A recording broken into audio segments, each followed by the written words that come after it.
नागपुर जिले के चांदुर गांव स्थित एक सोलर कंपनी में देर रात जोरदार ब्लास्ट हुआ है। विस्फोट इतना भीषण था कि इसके झटके आसपास के गांव में भी महसूस किए गए।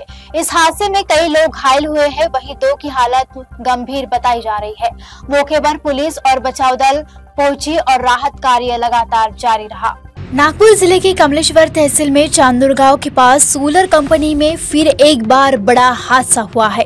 देर रात करीब 11:30 बजे कंपनी में जबरदस्त धमाका हुआ।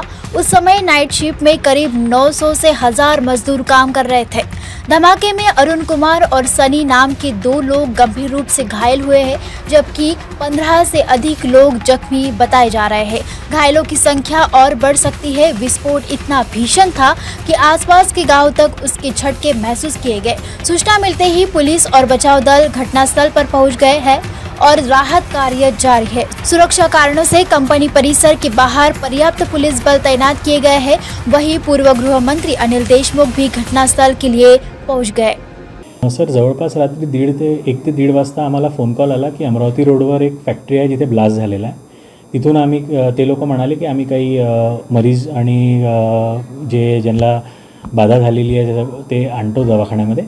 तर तसे पहिल्या राऊंडमध्ये 4 पेशंट आले, त्याच्यामधले 2 अत्यंत रूपमध्ये गंभीर होते। त्यांना तुरंत ICUमध्ये घेतल्या गेलं, त्यांना व्हेंटिलेटरवर घेतलं, त्यांना हेड इंजुरी होती आणि आता त्यांच्यावर उपचार सुरू आहे। त्यांच्यावर CT स्कॅनची प्रक्रिया सुरू केलेली आहे आणि न्यूरोसर्जन, ऑर्थोपेडिशियन, इंटेन्सिव्हिस्ट आणि प्लास्टिक सर्जन इन्व्हॉल्व केलेले आहे। जवळपास सर आमच्याकडे 22 ते 23 पेशंट आलेले आहे, ज्याच्यातले आम्ही 9 पेशंट त्यांना ॲडमिट केलेलं आहे।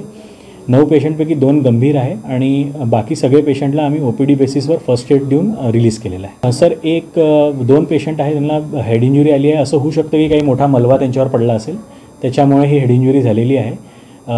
तर त्यांना व्हेंटिलेटरी सपोर्टवर आणि BP मेंटेन करण्यासाठी जे औषधं लागतात ते सुरू केलेले आहे आणि त्यांना दोघांनाही ब्लडसुद्धा लावण्यात आलेलं आहे।